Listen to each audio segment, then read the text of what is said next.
Pada kesempatan siang hari ini di Kamis yang terakhir di bulan Maret, kita bersyukur melaksanakan salat zuhur berjamaah. Mudah-mudahan ibadah kita diterima oleh Allah Subhanahu wa taala, dan kita sambung dengan menghadiri taklim, berjumpa kembali dengan dalam kajian Qososun Minas Sunnah, kisah-kisah dari sunnah. Beberapa kisah, beberapa cerita pada siang hari ini terkait dengan keutamaan bertasbih,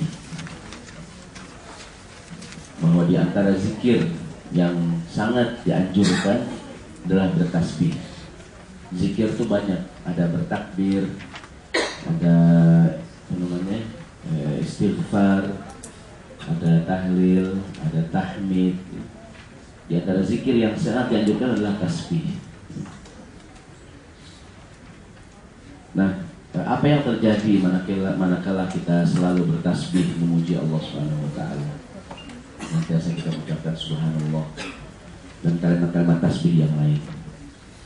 Mobil khusus di beberapa hari sekarang, beberapa pekan ini banyak peristiwa, banyak berita, banyak kejadian, banyak fitnah yang kadang membuat kita bingung terhadap beragam komentar. Dalam kondisi seperti ini, perbanyaklah kita berzikir, bertasbih kepada Allah Subhanahu wa taala. Ini judul tidak ada hubungan dengan ketika cinta bertasbih, cuma nyama-nyamain doangan ketika kita bertasbih. Sebagai kisah pembuka, diceritakan oleh sahabat Ibnu Mas'ud radhiyallahu anhu. Ibnu Mas'ud berkata, kalau Rasulullah SAW, satu hari Rasulullah SAW bercerita salah satu peristiwa yang beliau alami dalam perjalanan Isra dan Mi'raj. Dalam perjalanan Isra dan Mi'raj, Rasulullah SAW menceritakan salah satu kisahnya. Ini hadis riwayat Imam Tirmidzi. Kata Nabi SAW, laqitu Ibrahim alaihissalam, laqitu Ibrahim SAW, lailata usriya biyya. Waktu aku sedang Isra, aku berjumpa dengan Nabi Ibrahim alaihissalam. Kan ada peristiwa Isra dan Mi'raj tahun ke-7 kenabian yang merupakan mukjizat bagi Nabi alaihissalam. Beliau lagi Isra dan Mi'raj, bertemu Nabi Ibrahim alaihissalam. Pas bertemu, faqala, berkata Nabi Ibrahim, ya Muhammad, wahai Muhammad, akri ummataka minnis salam.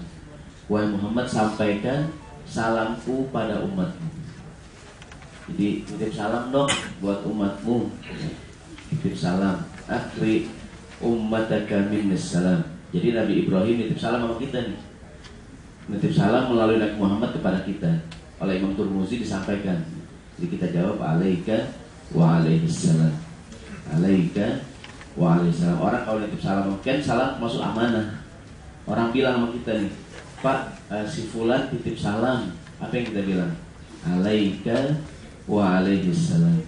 Untuk kamu dan untuk dia keselamatan. Kalau orang langsung bilang ke kita, Pak, assalamualaikum, kita bilang waalaikumsalam. Pak, ada orang titip salam, kita bilang alaika wa alaihissalam. Dan menitip salam termasuk amanah nih. Kalau orang titip salam sampein. Dan kalau kira-kira orang titip salam susah, jangan mau. Pak, titip salam ya Pak sama Direktur Utama Telkomsel. Ente kita saya susah nemuinnya. Orang ketemu aja nggak pernah semenjak puluhan tahun kerja di sini gitu ini. Susah, kalau susah jangan. Kadang-kadang orang titip salam gitu ya. Pak, titip salam ya Pak. Saya nggak ketemu, karena titip salam hukumnya menyampaikan salam amanah kan, hukumnya wajib. Nah, oleh Imam Tirmidzi disampaikan nih riwayat ini melalui Ibnu Mas'ud. Nabi Ibrahim berjumpa Nabi Muhammad, ya Muhammad, akri ummataka minnis salam. Sampaikan salam kepada umatmu. Dan menjawab salam hukumnya wajib. Maka kita bilang alaika wa alaihissalam. Wa akhbirhum, dan sampaikan kepada mereka ya Muhammad, annal jannata tibatut turba. Annal jannata tibatut turba. Sampaikan kepada umatmu bahwa surga itu tanahnya subur. Surga tanahnya subur. Azbatul ma'i, airnya sejuk, segar. Airnya segar. Wa annaha qi'anun, dan surga itu luas sekali. Surga luas banget. Wa anna ghurrasuha, dan sesungguhnya salah satu tanaman di surga adalah ucapan subhanallah walhamdulillah wala ilaha illallah wallahu akbar. Dan sesungguhnya salah satu tanaman di surga adalah ucapan subhanallah walhamdulillah wala ilaha illallah allahu akbar. Jadi melalui kisah ini kita mengetahui di surga itu ada tanah yang sangat lapang. Dan nanti tanaman yang akan menanam. Ini dalam riwayat yang lain melalui sahabat Jabir radhiyallahu anhu, Nabi sallallahu alaihi wasallam beliau bersabda, "Man qala subhanallah wa bihamdihi ghurisat lahu nakhlatun fil jannah." Siapa yang mengucapkan kalimat subhanallah wa bihamdihi, siapa yang bertasbih satu kali, ghurisat lahu nakhlatun fil jannah, ditanamkan untuknya satu pohon kurma di surga. Kan surga tanahnya luas tuh, subur. Apaan tanamannya tuh? Tanam banyak pohonan kan. Pohonannya adalah kalimat tasbih. Jadi mungkin setiap kita masuk surga, amin. Amin. Terus yang paling gede rumah saya tuh. Yang saya ngajari itu. Dan surga tanahnya lapang gitu kan. Ustaz, kok nggak ada tempat nih? Ya ngajar doang gitu dia. Ada cerita dikit ya. Ada konsultasi sama Ustaz, kalau saya hidup susah, gimana caranya Ustaz? Yang sedekah. Maka nih jamaah sedekah dah. Sebulan 2 bulan, dia ke rumah Pak Ustaz lagi. Ustaz, alhamdulillah, saya udah lagi sedekah, rumah saya bagus. Oh Ustaz, rumah gini juga Ustaz. Saya nyuruh doang kan. Saya nyuruh doang. Maka rumah saya gini-gini aja sampai itu Ustaz di sana negara lain. Kita kembali hadirin. Jadi di surga nanti banyak tanah lapang, itu kan banyak tanah lapang. Apa tanamannya tuh? Tanamannya kalimat subhanallah wa bihamdihi subhanallahil azim, atau kalimat tasbih apa saja. Dan kalimat tasbih yang diceritakan dalam kisah pertama tadi, ucapan subhanallah walhamdulillah wala ilaha illallah allahu akbar. Nanti dalam riwayat berikutnya kita akan mengetahui berapa kali dalam sehari kita mengucapkan subhanallah walhamdulillah wala ilaha illallah wallahu akbar, termasuk kesunahan. Mungkin manakala kita sedang sendirian, sedang kayak zaman sekarang saya katakan tadi, banyak waktu-waktu luang mungkin. Ustaz kan lagi sujud disuruh banyak doa tuh. Boleh nggak doa bahasa Indonesia? Atau apa yang bagusnya kita baca? Bacanya tasbih.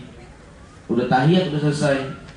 Fil alamina innaka hamidum majid. Imam lama banget gak salam-salam.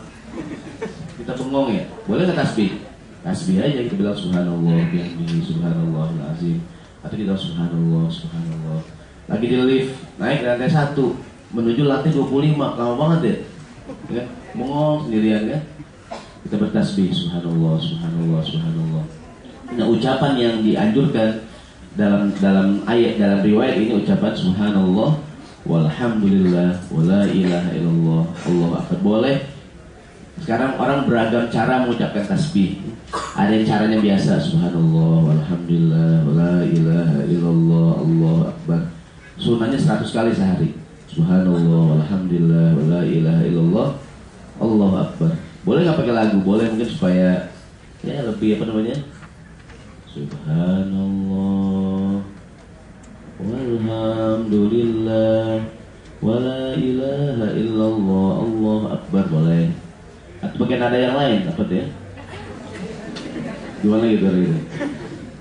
Yang hafal boleh ngikutin. Subhanallah walhamdulillah wala ilaha illallah. Kita baca 5 kali ya. Subhanallah walhamdulillah wala ilaha illallah allahu akbar wala haula wala quwwata illa billahil aliyil azim.